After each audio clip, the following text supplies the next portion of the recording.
মুসা আলাইহিস সালাতু ওয়াস সালাম একবার আল্লাহ তাআলাকে ডাক দিয়া বললেন, ও আল্লাহ, আমি কার সাথে জান্নাতে থাকবো? এবার আল্লাহ তাআলা ডাক দিয়া বললেন, মুসা,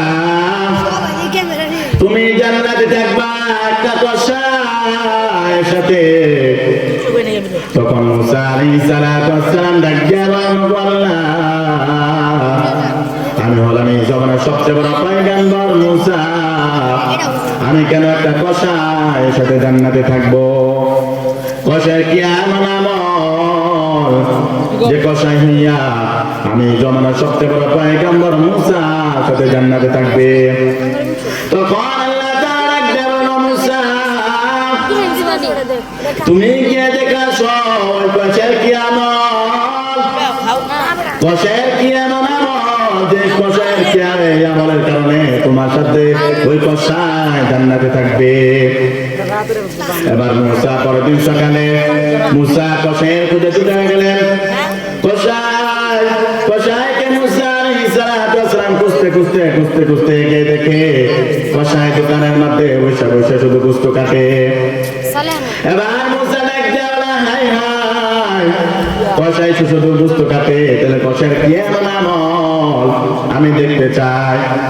এবার মুসা আলাইহিস সালাতু ওয়াস সালাম তিনি চুপ করে বসে রইলেন। সারাদিন চলে গেল। সারাদিন চলে যাওয়ার পর ওই কসাই পলিথিনের মাধ্যমে করিয়া একটি ছোট পোটলা করিয়া এটার মধ্যে গোশত নিয়ে বাড়ি দিকে রওনা দিলেন।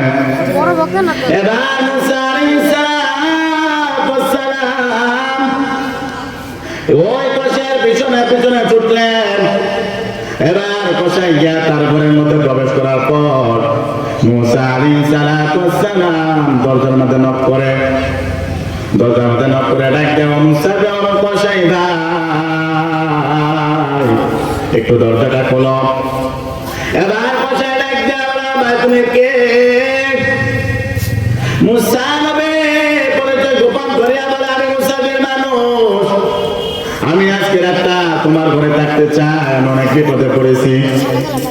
এবার কসাই বলেন, সমস্যা নাই মুসাফির ভাই, আপনি ঘরে আসুন। এবার কসাই মুসা আলাইহিস সালাতু ওয়াস সালামকে ঘরের ভেতর নিয়ে গেলেন। ঘরের ভেতর নিয়ে বললেন, মুসাফির ভাই আপনি একটু বসুন, আমার ওই ঘরে একটা কাজ আছে, কাজটা সেরে আসি। এবার মুসা আলাইহিস সালাতু ওয়াস সালাম তাকে দেখে ওই কসাই ওই ঘরের মধ্যে যাইয়া একটা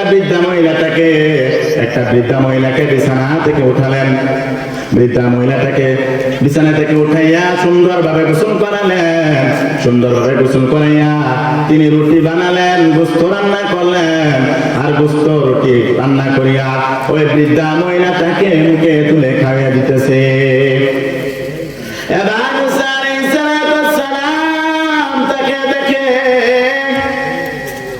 এই বৃদ্ধা মহিলাটাকে যখন কসাই মুস্তার রুটি মুখে তুলে দেয়, তখন এই বৃদ্ধা মহিলাটা আল্লাহ তাআলার কাছে কি যেন গুনগুন করে বলে। এবার বৃদ্ধা মহিলাটাকে খাওয়ানোর পর সুন্দর করে শুইয়া আবার কসাই মুসা আলাইহিস সালাতু ওয়াস সালামের কাছে চলে আসলেন। আর ডাক দিয়া বললেন, ও মুসাফির ভাই, আমার একটু দেরি হয়ে গেছে, আপনি খানা শুরু করুন। এবার মুসা আলাইহিস সালাতু ওয়াস সালাম ডাক দিয়া বলে, ও কসাই, আমি পরে খাবো, আমাকে আগে বলো ওই বৃদ্ধা মহিলাটাকে। এবার ওই কসাই ডাক দিয়া বলে, মুসাফির ভাই, এই বৃদ্ধা মহিলাটা হলো আমার জনম দুঃখিনী মা।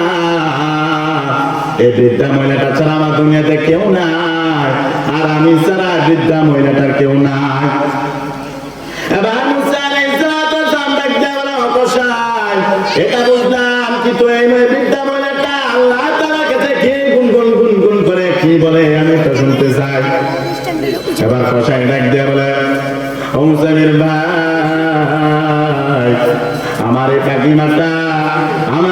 পাখিমাটা যতদিন আমি মাকে গোশত রুটি বানায় খাওয়াই, আমার মাটা দোয়া করে, ও গো আল্লাহ আমার এই সন্তানটাকে এই জামানার সবচেয়ে বড় পয়গম্বর মুসার সাথে জান্নাতে দিবা।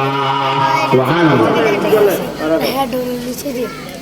এবার কথা ডাক দাও না মুসাফির ভাই, আমার এই পাখিমাটা অনেক দোয়া করে, আমি জানি আমার এই পাখিমার দোয়া কখনো কবুল হবে না। আমার মা দোয়া করে এই জামানার সবচেয়ে বড় পয়গম্বর মুসার সাথে নাকি আমাকে জান্নাতে দেওয়ার জন্য। আমার মনে হয় আমার মা দোয়া কবুল হবে না। এবার মুসা নবী ডাক দাও না, মায়ের দোয়া কখনো বিফলে যায় না। মা দোয়া করতে দেরি, আল্লাহ তাআলা কবুল করতে দেরি হয় নাই। মুসা আলাইহিস সালাম ডাক দিয়ে বলে, ও কসাই, তোমার দোয়া, তোমার মায়ের দোয়া কবুল। আমাকে আল্লাহ তাআলা বলেছেন তুমি আমার সাথে জান্নাতে থাকবা। সুবহানাল্লাহ, সুবহানাল্লাহ। এটা হলো মায়ের দোয়া। অথচ আমরা এই বাবা মা ঘরে রেখে আমরা বাবা মার দোয়া না নিয়ে ওই পিসাবের কাছে যাই দোয়া নিতে, অমুক বাবার কাছে যাই দোয়া নিতে, ঠিক কিনা? কিন্তু আমার বাবা মা হচ্ছে সবচেয়ে বড় পীর। আগে বাবা মা দোয়া নেন, মা দোয়া করতে। একটা পিসাব দোয়া করলে দোয়া কবুল হতেও পারে, নাও হতে পারে, কিন্তু মা দোয়া করতে দেরি, কবুল হতে দেরি না। মায়ের দোয়া লো হে মুমিন, মায়ের দোয়া লো, মায়ের দোয়া লো হে মুমিন, মায়ের দোয়া লো।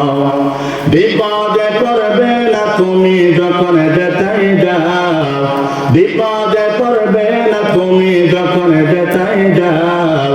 মায়ের দোয়া লো হে মুমিন, মায়ের দোয়া লো, মায়ের দোয়া লো হে মুমিন, মায়ের দোয়া লো। একটি গ্লাস পানির ফলে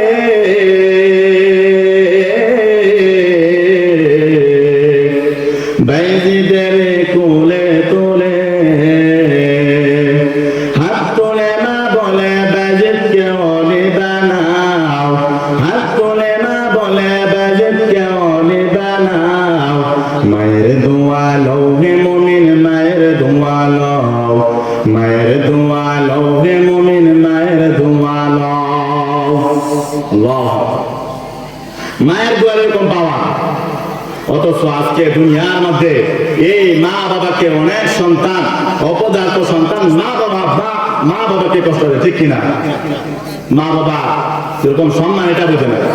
যে কথা বলতেছিলাম যে আল্লাহ তাআলা